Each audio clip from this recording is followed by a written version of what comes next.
And, you know, Willie, we mentioned that Donald Trump's attempt to paint Biden as a racist, that he was doing that off the latest comments.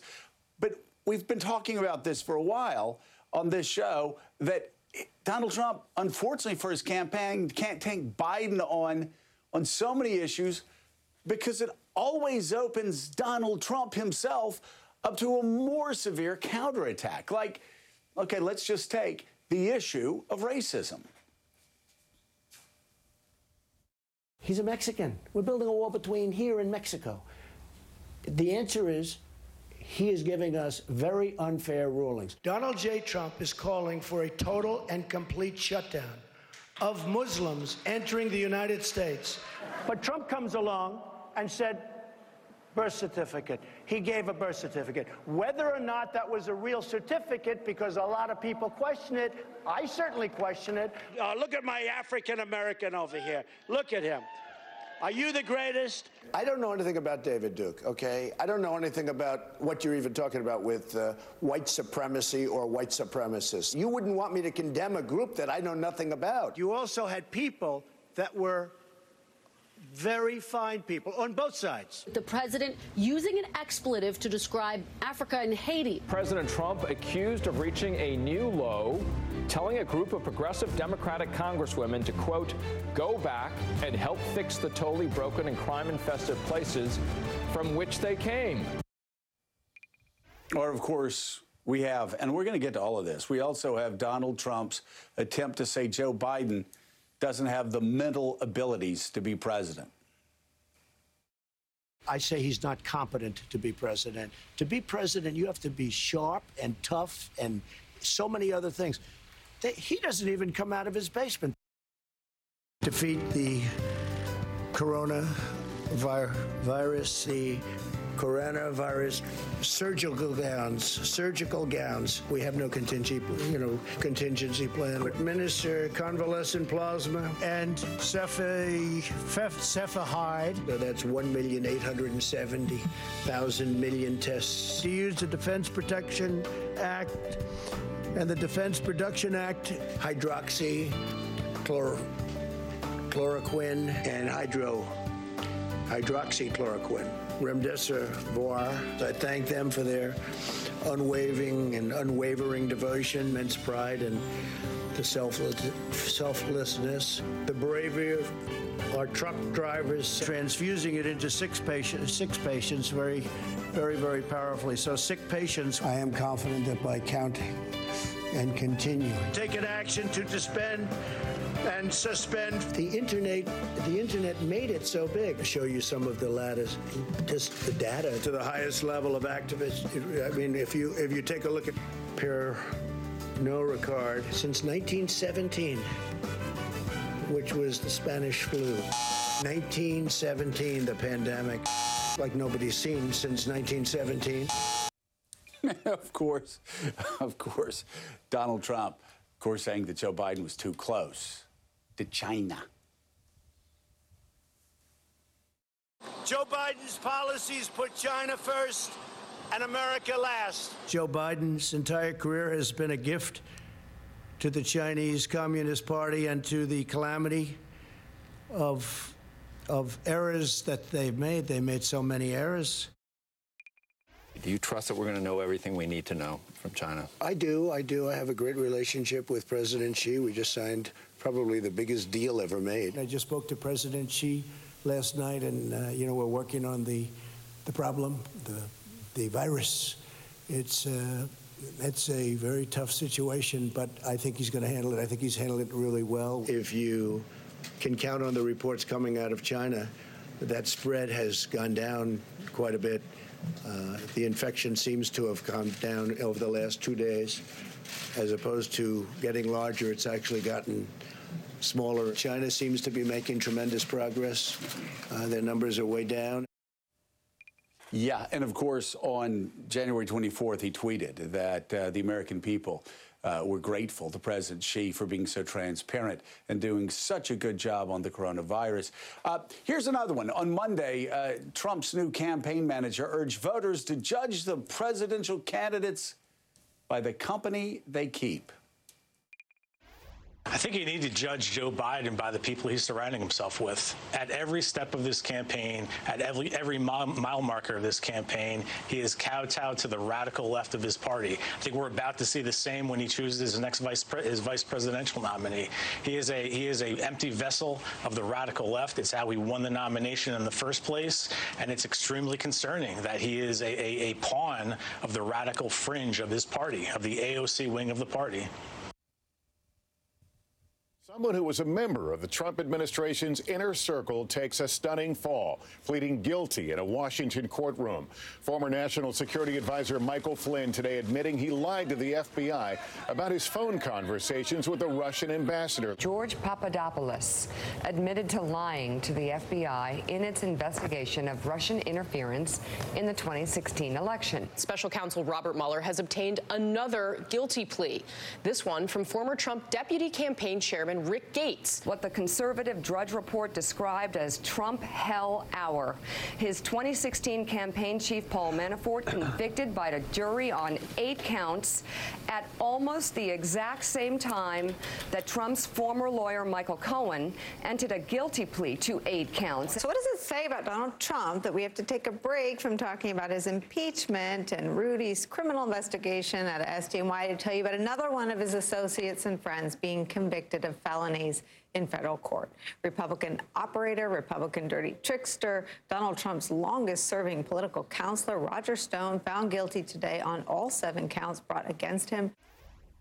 Yeah, judge the people he's surrounding himself with. Indeed, I agree, Bill. Americans should. And this from yesterday, Donald Trump attacking Joe Biden's faith in God.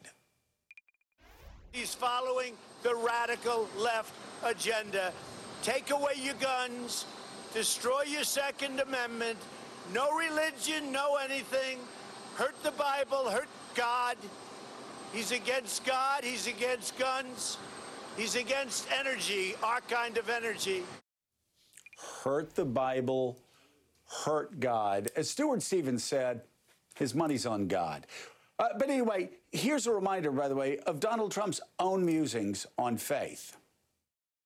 Have you ever asked God for forgiveness?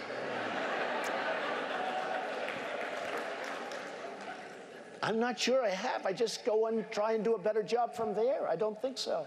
I think if I do something wrong, I think I just try and make it right.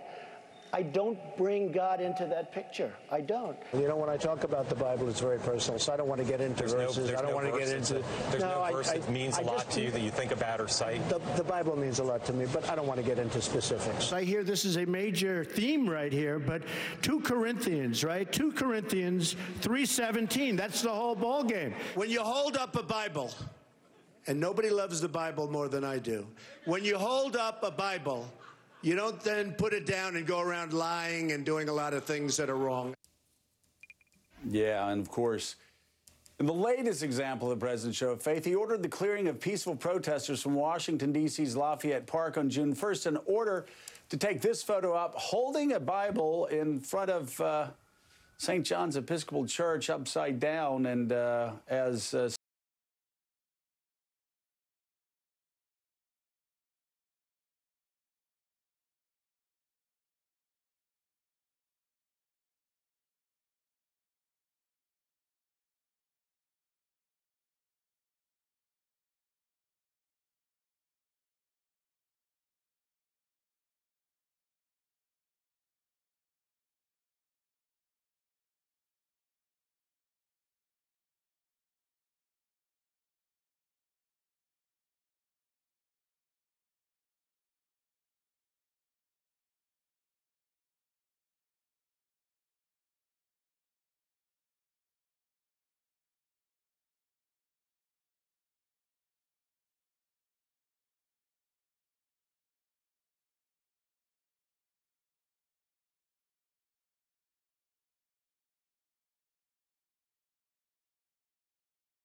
Matt Malone said, for what it's worth, the charge that a Catholic hates the Bible or is ignorant of Scripture is classic form of anti-Catholic bigotry which is still very much in vogue.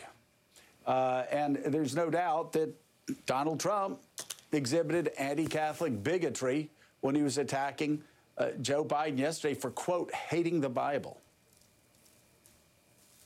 Hey, the president, the incumbent president of the United States, has no idea what he's talking about. And not that that's a news flash, but look at the triptych of thoughts there. Joe Biden is against God, against the Bible. It's four things, really. Against guns and against energy. So just let's parse that sentence for a second. God, the Bible, guns, and energy. What's a place in the country where those four factors, religion, scripture, guns, and energy, might be important? Might it be red states that are being ravaged by the coronavirus that the President of the United States has singularly failed to address with a comprehensive national plan, which is one of the few reasons we have a federal government, which is to coordinate responses in the face of emergency? So I don't even take it seriously as a critique of Vice President Biden. It's just, I hesitate even for us to spend much time talking about the substance of that charge, because it's not a charge. His mouth is moving. That's the only thing you know. I don't know that it's connected to his brain, he's just trying to hold on to power. And that's the fundamental thing. He has amassed power through, you showed it a second ago, through racist appeals. He's held on to it by appealing to the worst impulses in the American character: nativism, racism, extremism, isolationism, all the things that have held us back in the past, not the things that have pushed us forward. And that's the fundamental question of the election. And we can talk about what Joe Biden says on Zoom and whatever passing attack comes to the president's mind. But presidential elections don't always give us as stark a choice as this one does. And I don't think that's a partisan point. I think that any rational person looking at this race clinically sees that we have a pretty clear decision here. Do we want to restore a conversation that defined the country for 70, 80 years, which was an argumentative one, often a corrosive one, always a ferocious one, between the world view represented in many ways by Franklin Roosevelt, and at the other 35-yard line, I'd say, you have the worldview represented by Ronald Reagan. And every president from the New Deal through President Obama governed on this field. And they would be, sometimes they'd be over here, sometimes they'd be over there, sometimes they get it wrong, sometimes they get it right.